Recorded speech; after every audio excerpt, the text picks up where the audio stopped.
Welcome to 365 Christian Men, where every day we aim to inspire and encourage with real-life stories about men.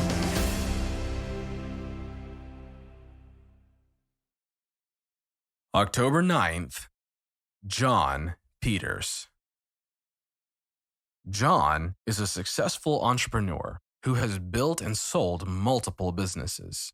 Every one of his businesses is started with one idea in mind: sell it. In 2018, he sold one of the largest service companies in the world, so you know he has tasted and experienced success. And that's not just in the US, but globally. With a hand-picked team, John also invests on other continents. The goal is to provide funding for training and mentoring of Christian entrepreneurs. John has helped fund building projects in the Middle East and Asia that are having a global impact, reaching tens of thousands. His vision for God's purposes became global and far-reaching only after he was challenged by God's principles for finances. Having already learned some hard lessons on selfish and self-centered success, John was ready to surrender. Here is his candid admission. Amassing wealth can enslave a man, but using wealth based on God's principles can give purpose to a man's life. At 28, John had a high-finance job, a midtown Manhattan apartment, and a family, complete with a nanny. But when he and his wife were expecting their third child, John was working 70-hour weeks. Each time John left for a business trip, their son began to stutter. John loved his family and wanted more family time. So they moved out of the city and bought a growing equipment rental company. John could grow a business and build a family life. He was capable, smart, and determined. But while John sometimes prayed and his family did attend church, he never invited God into his business plan. A year and a half later, with an expanding company in need of ongoing investment, John cashed out his retirement and home equity and was in debt more than $1 million. 3 months behind on his mortgage payment, he had little income. Since John managed the household finances, he did not tell his wife. He shielded her to protect her. He would carry the stress alone. He was in control. One Wednesday night during a church service, a visiting missionary told how he had struggled, especially when money was tight, to give tithes and offerings to God. But he gave, and God consistently provided for his needs.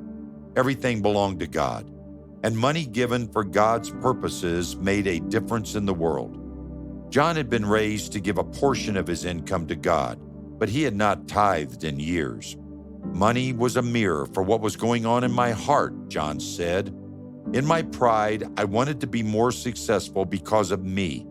His finances reflected his need for control. On Thursday, while John was at work, his pregnant wife phoned. She was crying.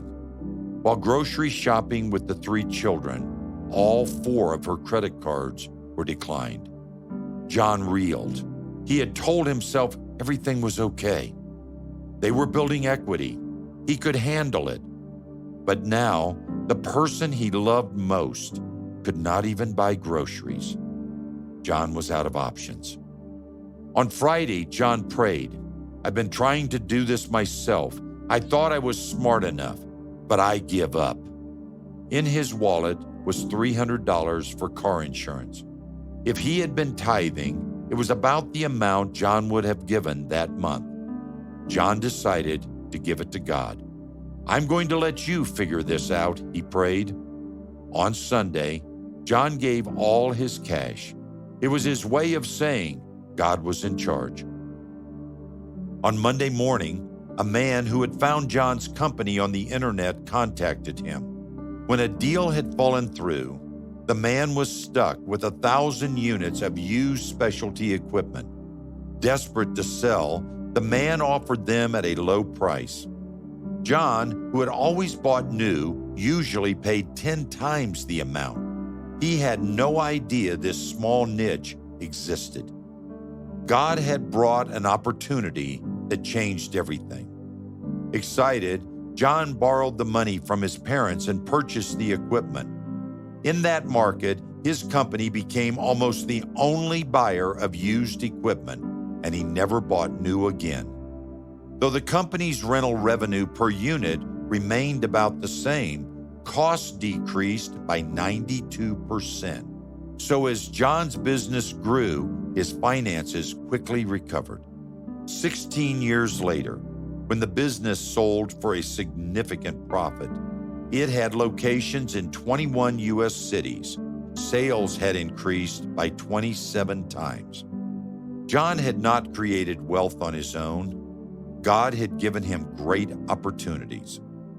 God tells us in Luke 12:48, "For everyone to whom much is given, from him much will be required." Financial obedience to God became his heartbeat. His family enjoyed wealth, and the wealth allowed them to give much. After the family spent 3 weeks with missionaries in the Philippines, they embraced a specific purpose: to equip and encourage missionaries. When John started his first business, he had worked for his own glory. But now, he says, God gets the glory because without him, we would have failed. If you hold a mirror to your finances, what do you see? Do you trust God with your finances, or are you in control? Today, what would it take for you to trust God and give him control of your finances? Amassing wealth can enslave a man, but using wealth based on God's principles can give purpose to a man's life.